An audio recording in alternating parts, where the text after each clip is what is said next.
جب امیری اور غریبی کی بات آتی ہے تو ذہن میں پیسہ ہی ہوتا ہے۔ پیسہ ہی دونوں کے بیچ فیصلہ کر دیتا ہے کہ کون امیر ہے اور کون غریب۔ اس امیری اور غریبی کی دیوار نے دنیا میں بہت نفرت پیدا کی ہے۔ ہمیشہ امیر انسان کو عقل مند تصور کیا گیا ہے اور غریب شخص کو بیوقوف اور لاچار۔ دنیا تو امیری اور غریبی کو کاغذ کے ٹکڑوں پر تولتی ہے اور فیصلہ کرتی ہے، مگر اصلیت اس کے بالکل برعکس ہے۔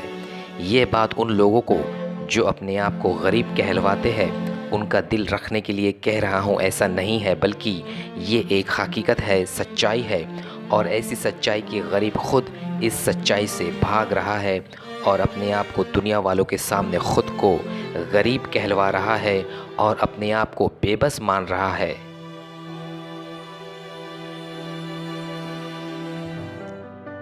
شیراز ایک بادشاہ تھا۔ اس کی ملکیت میں بہت سی دولت تھی۔ ایک روز ایسا بیمار ہوا کہ اس کے یورین میں پرابلم ہو گئی۔ کسی بھی طرح سے یہ مسئلہ حل نہیں ہو رہا تھا۔ وہ بہت زیادہ پریشان ہو چکا تھا۔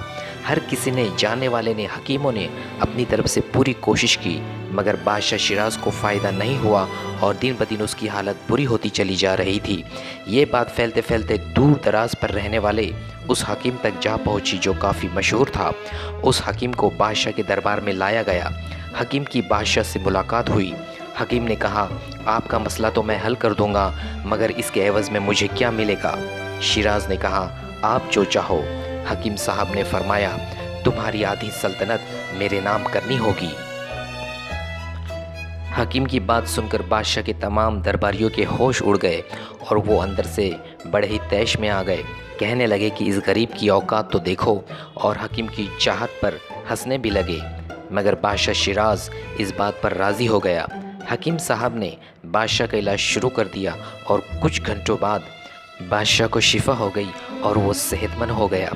بادشاہ نے جو وعدہ کیا تھا اس کو پورا کرنا چاہا تو حکیم نے کہا کہ آپ کی پریشانی زیادہ تھی، الگ سے دوائی دینی پڑی، اس کی الگ سے آپ کو رقم دینی ہوگی۔ بادشاہ نے رقم پوچھی تو حکیم صاحب نے بچی ہوئی آدھی سلطنت مانگ لی، اور اس طرح سے بادشاہ نے پوری سلطنت اس حکیم کو عطا کر دی۔ حکیم صاحب نے پوچھا، کیا آپ مجھ سے ناراض ہو؟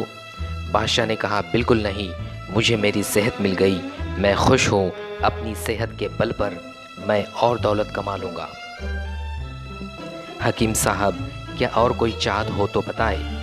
حکیم صاحب نے کہا کہ تم میرے غلام بن کر رہو گے۔ بادشاہ نے وہ بھی قبول کیا۔ حکیم صاحب نے بادشاہ سے فرمایا، دیکھا تم نے، تمہاری سلطنت کی قیمت پیشاب کے قطرے سے زیادہ نہیں۔ اس ناپاک چیز کو نکالنے کی خاطر ہر عیش و آرام کا سامان تم نے قربان کر دیا تاکہ تمہیں اس ناپاک چیز سے راحت ملے، آرام ملے، صحت ملے، شفا ملے۔ میں نے بھی اس دولت کو قربان کر کے یہ عظیم علم حاصل کیا۔ جس دوا کا میں نے ذکر کیا ایسی کوئی دوا نہیں تھی، بلکہ پانی پر میں نے پڑھ کر پھونک ماری تھی۔ یہ تمام سلطنت میں پھر سے تمہیں عطا کرتا ہوں اور تمہیں بھی میری غلامی سے آزاد کرتا ہوں۔ بادشاہ سمجھ گیا یہ کوئی حکیم نہیں، کوئی صوفی ہے۔ بادشاہ نے بھی وہ سلطنت اسی وقت چھوڑ دی اور حکیم صاحب کے ساتھ چل دیے۔ ایک روز حکیم صاحب نے شیراز سے کہا، یہ دولت کسی کی نہیں ہوتی، یہ صرف یہاں وہاں گھومتی ہے۔ تم نے مجھے دی، میں نے تمہیں لوٹا دی، تم نے پھر کسی اور کو دی۔ ایک پل میں انسان امیر اور غریب ہو جاتا ہے، مگر جس کے پاس مکمل صحت ہے وہی اس دنیا کا سب سے بڑا امیر شخص ہے۔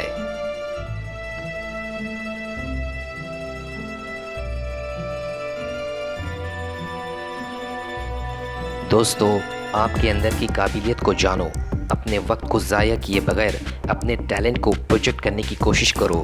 دنیا میں ہر شخص کے لیے اپورچونیٹیز ہے۔ آج تو ٹیکنالوجی کا زمانہ ہے، ہزاروں ایسے راستے ہیں جہاں پر آپ کو کامیابی مل سکتی ہے۔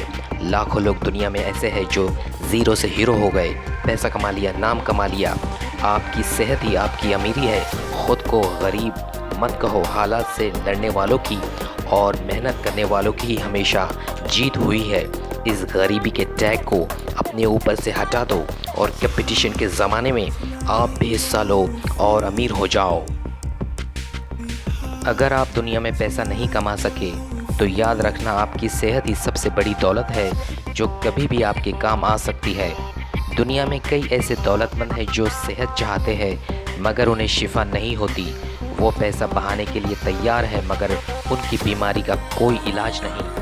اگر انہیں صحت مل جائے تو وہ غریب ہونا پسند کر لیں گے۔